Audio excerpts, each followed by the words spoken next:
আজকে আমি তোমাদের সাথে আটা ও কাঁচা আলুর তৈরি একটা দারুণ টেস্টি নাস্তার রেসিপি শেয়ার করব। যে রেসিপিটা কিন্তু তোমরা হঠাৎ গেস্ট চলে এলে ঝটপট কিন্তু তৈরি করে দিতে পারবে। এমনকি বাচ্চাদের টিফিন বক্সও তোমরা দিয়ে দিতে পারো। বাচ্চারাও খুব ভালোবেসে খাবে, সবার খুব পছন্দ হবে। তো চলো দেরি না করে ঝটপট করে রেসিপিটা দেখে নিই। এই রেসিপিটা একবার খেয়ে দেখো বন্ধুরা, তোমাদের বারবার বানাতে ইচ্ছে করবে। তো দেখো, রেসিপিটা বানানোর জন্য প্রথমে আমি একটা পাত্রের মধ্যে দুটো আলুকে কিন্তু খোসা ছাড়িয়ে নিয়ে নিয়েছি। মিডিয়াম সাইজের দুটো আলুকে খোসা ছাড়িয়ে ধুয়ে পরিষ্কার করে নিয়েছি। এটাকে আমি একটা বড় পাত্রের মধ্যে গ্রেট করে নেব। আমি একটা গ্রেটার নিয়ে নিয়েছি। দেখো, গ্রেটারের ঠিক বড় ছিদ্রটা দিয়ে কিন্তু আমি গ্রেট করে নিচ্ছি আলুগুলোকে ভালো করে গ্রেট করে নেব। আর অবশ্যই কিন্তু বড় ছিদ্রটা দিয়েই গ্রেটটা করে নিতে হবে। তো দেখো, আমি এই দুটো আলুকে প্রথমে গ্রেট করে নিচ্ছি। এই রেসিপিটা একবার বানিয়ে দেখো বন্ধুরা, তোমাদের খুবই ভালো লাগবে আর খুব ঝটপট তৈরিও হয়ে যায়। বানাতে বেশি সময় লাগবে না আর বাচ্চারা খুব ভালোবেসে খাবে। এত সুন্দর খেতে হয় এই রেসিপিতে। তো দেখো, আমি এইভাবে ঠিক প্রত্যেকটা দেখতেই পাচ্ছ আলুগুলো কিন্তু একটু মোটা মোটা করেই কিন্তু গ্রেট হয়েছে, সেই জন্যই বড় ছিদ্রটা ব্যবহার করলাম। তো এইভাবে কিন্তু গ্রেট করে নিতে হবে। তো আমি সমস্ত আলুকে গ্রেট করে নিচ্ছি। দেখো, আমার সমস্ত আলু কিন্তু গ্রেট করা হয়ে গেছে। এরপর এই আলুগুলোকে কিন্তু ভালোভাবে ধুয়ে নিতে হবে।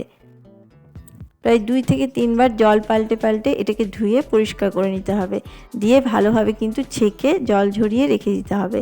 তো দেখো, আমি ভালোভাবে ধুয়ে পরিষ্কার করে নিচ্ছি। তো আলুগুলোকে ধুয়ে পরিষ্কার করে নিয়েছি। আর এইদিকে দেখো, একটা কড়াই চাপিয়ে দিয়েছি গ্যাসের মধ্যে আর অল্প একটু তেল নিয়ে নিয়েছি। এবার তেলটা গরম হয়ে গেলে তার মধ্যে দিয়ে দিচ্ছি অল্প একটু জিরে, গোটা জিরে। প্রায় হাফ চামচ মতন গোটা জিরে দিয়ে দিলাম।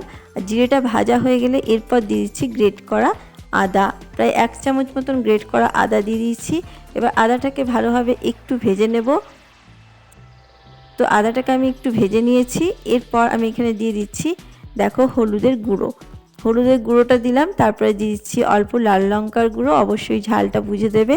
তারপরে দিয়ে দিচ্ছি ধনে গুঁড়ো আর দিয়ে দিচ্ছি এখানে জিরে গুঁড়ো অল্প একটু।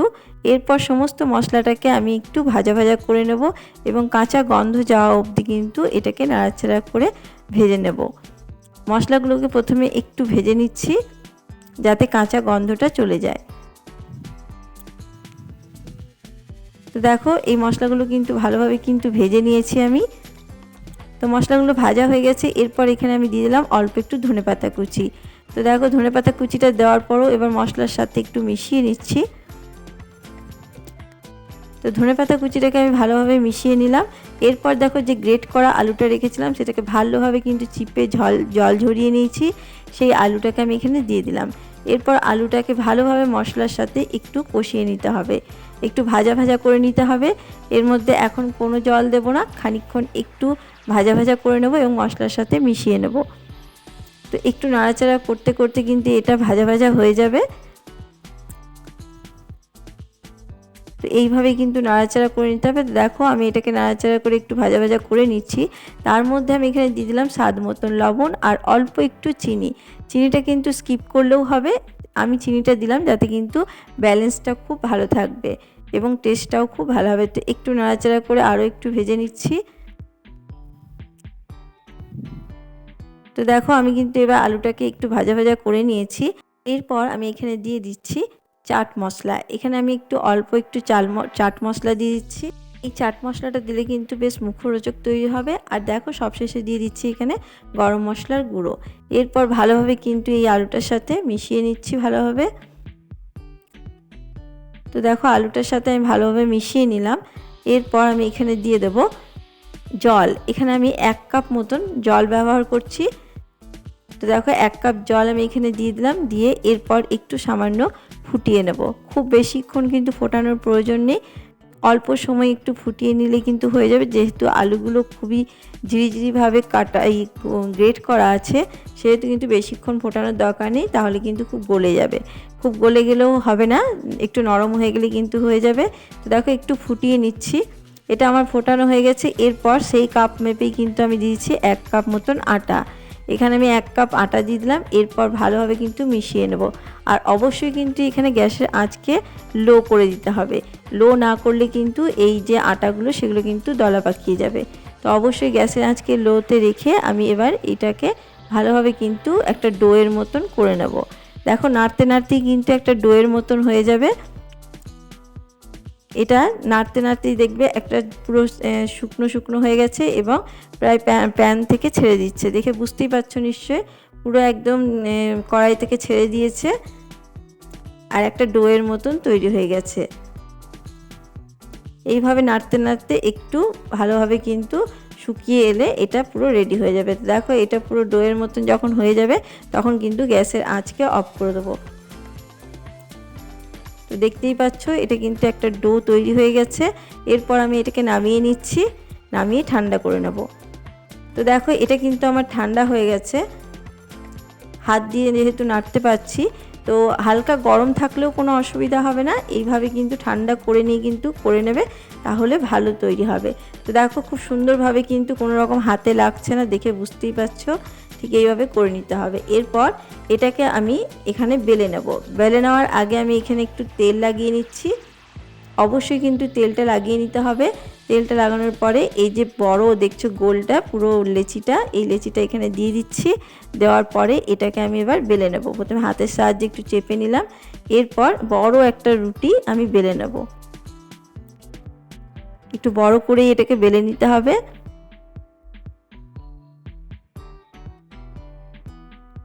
তো দেখো এটাকে কিন্তু খুব বড় করে একটা বড় রুটি তৈরি করে নিয়েছি, দেখে বুঝতেই পারছো।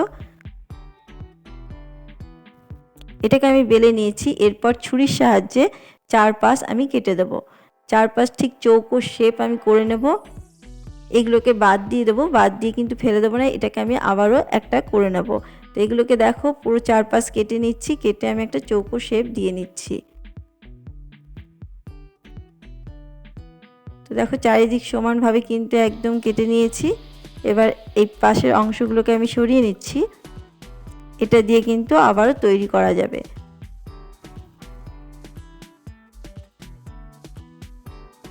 এরপর এখানে দেখো ঠিক এইভাবে কিন্তু কেটে নিতে হবে। তোমরা চাইলে অন্য শেপও বানিয়ে নিতে পারো। আমি দেখো এইভাবে বানিয়ে নিচ্ছি, দেখে নাও একবার। প্রথমে লম্বা লম্বা করে নিলাম, তারপরে কিন্তু বক্সের মতন চৌকো শেপ করে নিলাম। এরপর কোনাকুনি এইভাবে কেটে দেবো। তো দেখো কোনাকুনি এইভাবে কেটে নিতে হবে।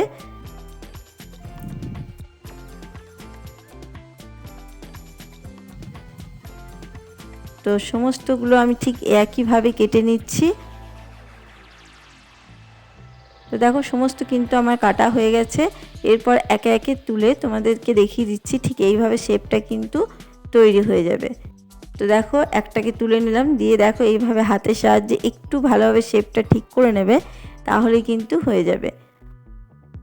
খুবই বানানো সহজ, বানাতে একদমই সময় লাগবে না বেশিক্ষণ। তো দেখতেই পাচ্ছ একটা আমার পুরো তৈরি হয়ে গেছে। ঠিক এইভাবে কিন্তু তৈরি করে নিতে হবে। একটা আমার রেডি হয়ে গেছে।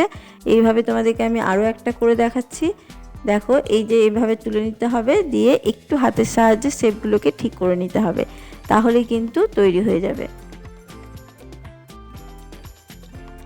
তো এটাও দেখো রেডি হয়ে গেছে। এইভাবে কিন্তু সমস্তগুলো আমি তৈরি করে তোমাদেরকে দেখিয়ে দিচ্ছি। তো চলো সমস্তগুলো আমি তৈরি করে দেখিয়ে দিচ্ছি তোমাদেরকে। তো দেখো সমস্ত আমার রেডি হয়ে গেছে। আমি এগুলোকে রেডি করে নিয়েছি, একটা প্লেটের মধ্যে পুরো রেডি করে রেখে দিয়েছি। আর সমস্ত কিন্তু একদম পারফেক্টভাবে তৈরি হয়েছে, দেখেই বুঝতে পারছো বন্ধুরা। তো চলো এবার এগুলোকে ভেজে নেওয়ার পালা। তার জন্য দেখো এখানে গ্যাসের মধ্যে আমি তেল চাপিয়ে দিয়েছিলাম। তেলটা কিন্তু গরম করে নিতে হবে ভালো করে। তারপরে এবার একে একে এগুলোকে ছেড়ে দিচ্ছি।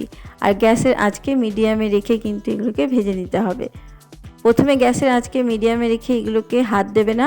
তারপরে একটু সময় পরে কিন্তু গ্যাসের আঁচকে লোতে রেখে একটু সময় নিয়ে ভেজে নেবে। আর সঙ্গে সঙ্গে হাত দিলে কিন্তু এগুলো ভেঙে যেতে পারে, তাই গ্যাসের আঁচকে প্রথমে মিডিয়ামে রেখে একটা পাশ হতে দেবে, তারপরে হওয়ার পরেই কিন্তু অপর পাশটা উল্টাবে। তারপরে কিন্তু গ্যাসের আঁচকে লোতে রেখে যদি বাকিটা করো, মানে উল্টে পাল্টে করে নাও, তাহলে কিন্তু খুবই মুচমুচেও খাস্তা তৈরি হবে। তো দেখো একটু সময় নিয়ে করেছি বলে কিন্তু দেখো লাল লাল পুরো কালারটা কি সুন্দর এসছে, দেখেই বুঝতে পারছো বন্ধুরা। একটু সময় নিয়ে যদি একটু ভাজো তাহলে কিন্তু খুব মুচমুচে তৈরি হবে এই নাস্তা বা টিফিন রেসিপিগুলো। দেখো আমার কিন্তু হয়ে গেছে, দেখতেই পাচ্ছ ঠিক কালারটা কতটা সুন্দর হয়েছে। ঠিক এইভাবে কিন্তু কালার পর্যন্ত করে নিতে হবে। একটু সময় নিয়ে ভাজবে তাহলে কিন্তু খুব সুন্দর খেতে হয় এই টিফিন রেসিপিগুলো। আর 1 কাপ আটা ওই 2টো কাঁচা আলু দিয়ে এতগুলো টিফিন রেসিপি মানে ভাবাই যায় না। একবার অবশ্যই বন্ধুরা বাড়িতে বানিয়ে দেখো, আর ভালো লাগলে অবশ্যই আমাকে কমেন্ট বক্সে জানিও কেমন লেগেছে। তো দেখো এগুলো আমার পুরো রেডি হয়ে গেছে। কতগুলো হয়েছে দেখেই বুঝতে পারছো বন্ধুরা কতটা মুচমুচে তৈরি হয়েছে। দেখো কতটা সুন্দর হয়েছে, আর দেখে বুঝতেই পারছো যে কতটা মুচমুচে হয়েছে। একবার হলো বন্ধুরা এই রেসিপিটা বানিয়ে দেখো, প্রচণ্ড টেস্টি হয়, বাচ্চাদের কিন্তু খুব পছন্দ হবে। তো কেমন লাগলো আমার আজকের এই রেসিপি? যদি ভালো লাগে অবশ্যই চ্যানেলটাকে সাবস্ক্রাইব করে দিয়ে আমার পাশে থেকো।